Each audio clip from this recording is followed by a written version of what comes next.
I am restarting from page 31 of the chapter Raising Your Consciousness. Habit is a powerful influence.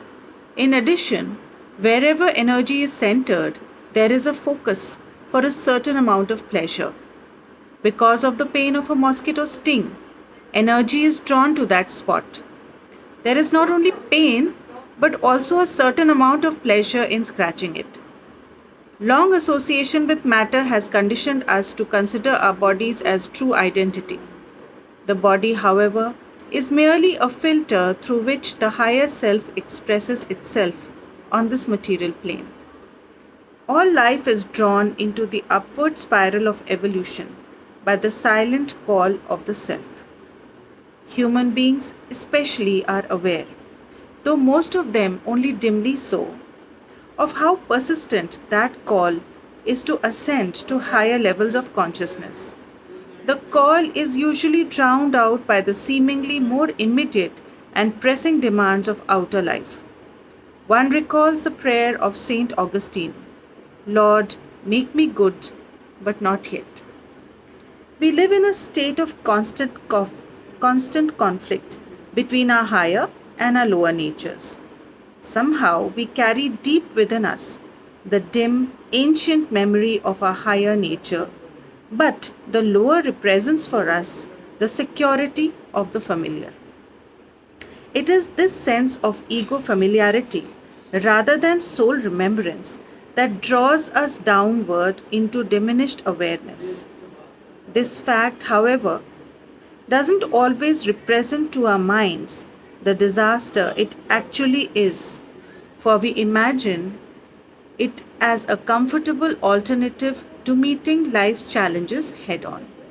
Wouldn't it be easier, we wonder, simply to let ourselves become less aware? There is the call to soul freedom in higher awareness, and the opposing call to a delusive freedom in unawareness, the call of the sacred and of the profane. Levels of refinement. The peasant type. The refinement of the human ego is as gradual as the upward climb of evolution itself. People whose reality is wholly identified with their physical bodies still have a long climb ahead of them.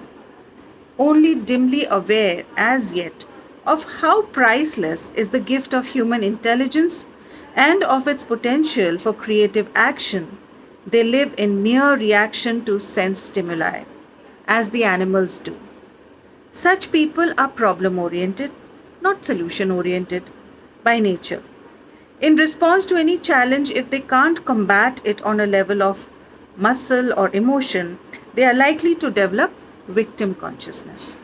Their sense of right and wrong is determined by their habit patterns and by the opinions of others, never by deep inner conviction. People fall into universal categories of refinement. Such people as these may be classed as peasant types. In social standing, they may fall into any category. They may be aristocrats or millionaires. Many real peasants don't fit the type at all. Peasant types, then, not necessarily peasants by social position, are passively subservient to circumstances and to the will of others. Generally speaking, they let other people do their thinking for them.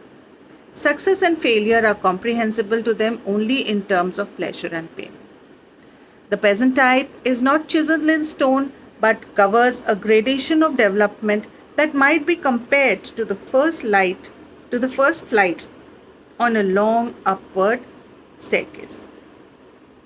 The ego, as it mounts towards the top of this first flight, becomes increasingly aware that more can be accomplished by intelligence than by muscle alone.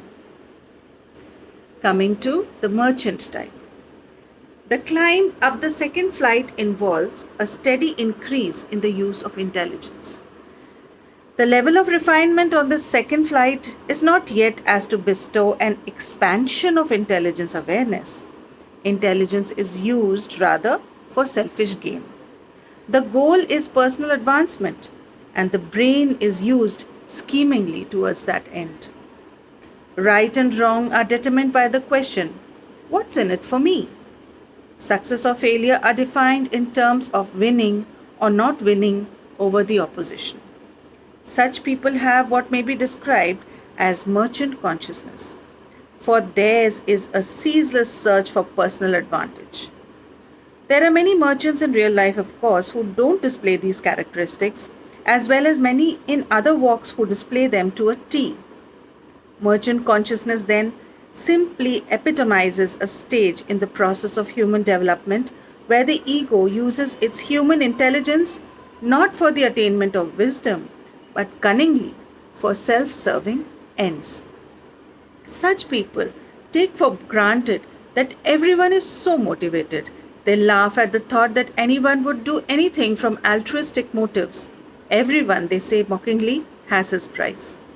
This second flight of stairs, too, has its gradations from the unscrupulous con man to the wealthy man or woman who donates to charities in order to gain admiration and respect in the eyes of the world.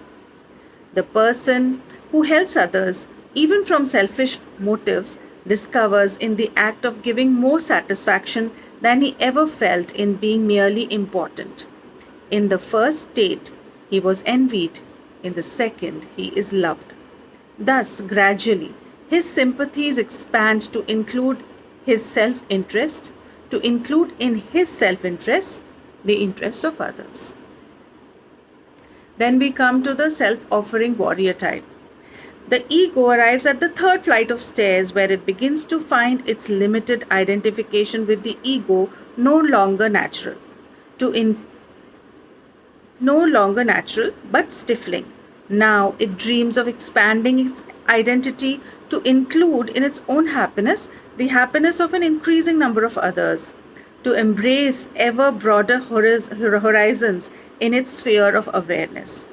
The self expansive ego thinks in terms of serving rather than being served, of self sacrifice for the good of many rather than of sacrificing others for its own good. It sees right and wrong now as abstract principles, success or failure as the ability or inability to live up to those principles. The epitome of this attitude is that of the warrior or of the selfless political leader, a person willing, in other words, to give his or her very life for the general good. Ideally, this type of person is noble and self giving. Obviously, it doesn't describe the only or even the typical warrior or political leader as we've come to know them. Many people in such roles today are self serving and aggressive.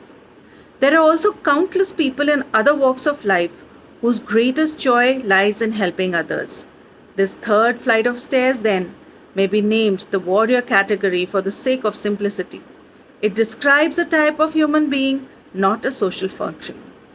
None of these categories should be taken as a rule for limiting people or as a social function. They only point out a general direction for our own spiritual development. The closer the ego approaches to the top of this third flight of stairs, the more clearly it begins to realize that even noble deeds are self limiting if they proceed from ego consciousness. How much good, it asks, can I really accomplish on my own? And lastly, the priestly, God seeking type. When human evolution reaches the fourth level of development, the ego conceives the desire to be guided solely by the superconsciousness. The higher it mounts this fourth flight of stairs, the more keenly it desires to attain those states of consciousness which are mankind's highest potential. Thus, the longing grows within, first to commune with, and then to become united with the vastness of superconsciousness.